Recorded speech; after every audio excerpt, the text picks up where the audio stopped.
Then guys, ibibig natin siya, i-fry natin siya ng, use the real butter guys, kasi para malinamnam na rin to. I like the real butter, kasi it makes it more flavor also. Our pan is ready. So, ganyan lang guys. I-brown lang natin siya.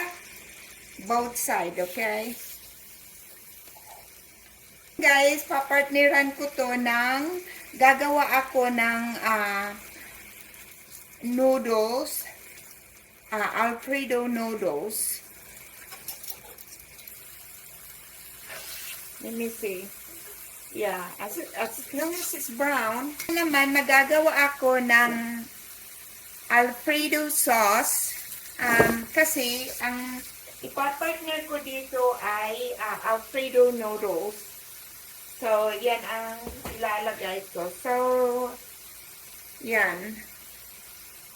So, you can partner this with just vegetable. Kung meat and protein, meat and vegetable lang ang gusto mo, you can partner this with meat and vegetable only, or also noodles.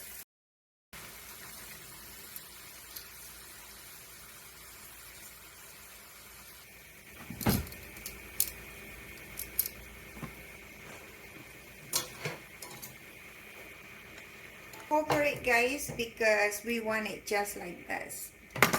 Now we're gonna put it into the oven. Like I said, ibibig natin siya ng 350 for 30 to 40 minutes. Now I'm going to make my Parmesan Alfredo sauce. I am just going to use this Prego, the Prego home style Alfredo sauce. I'm going to make this, of course, when you taste it plain, it's so plain, there's no hardly taste in there. So, of course, I'm gonna give it a taste, a little bit more flavor, which I'm going to add a little bit more of this Parmesan cheese. And then, of course, my Philadelphia sauce. And, of course, parsley.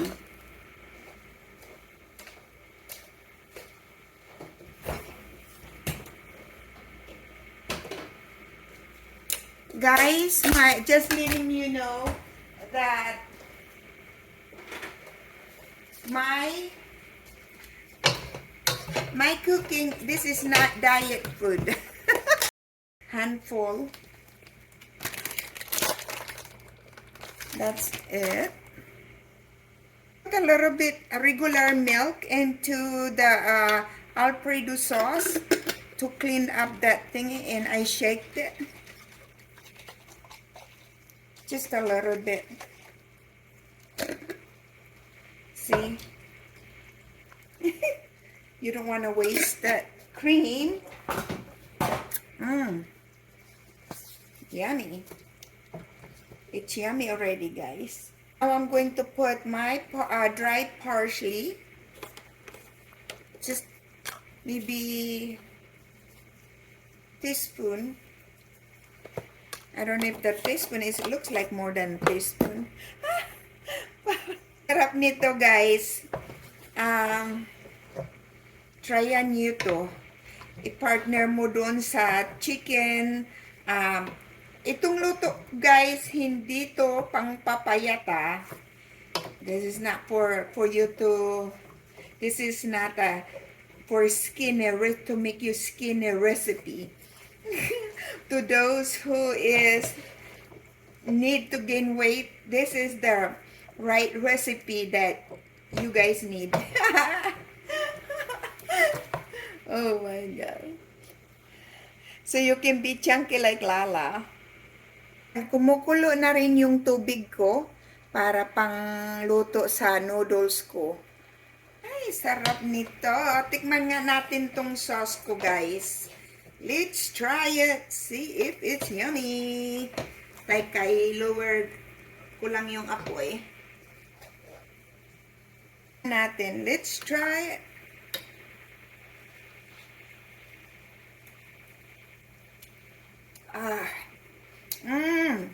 So good, guys. So good.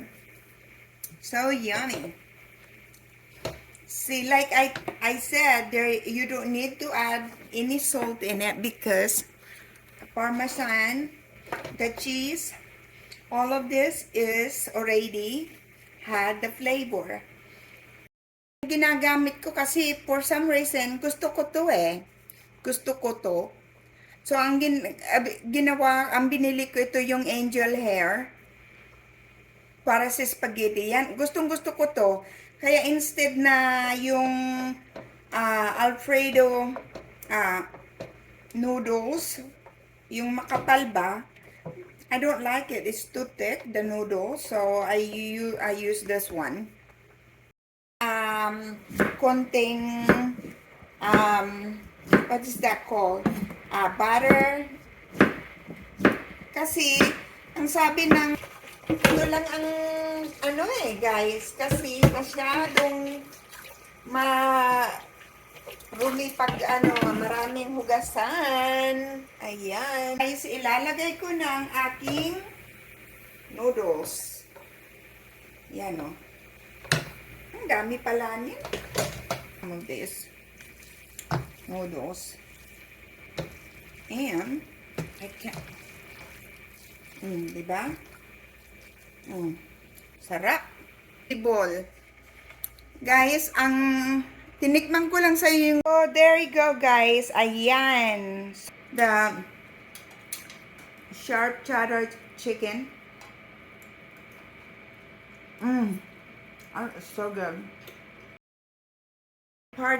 You can partner it with vegetable, you can partner it with the noodles, anything. So you can add, either way, it's really good. So there you guys. I hope you subscribe in my video. If you are new in my channel, please share and likes. Thank you guys. Take care. Bye. Or shall continue eating.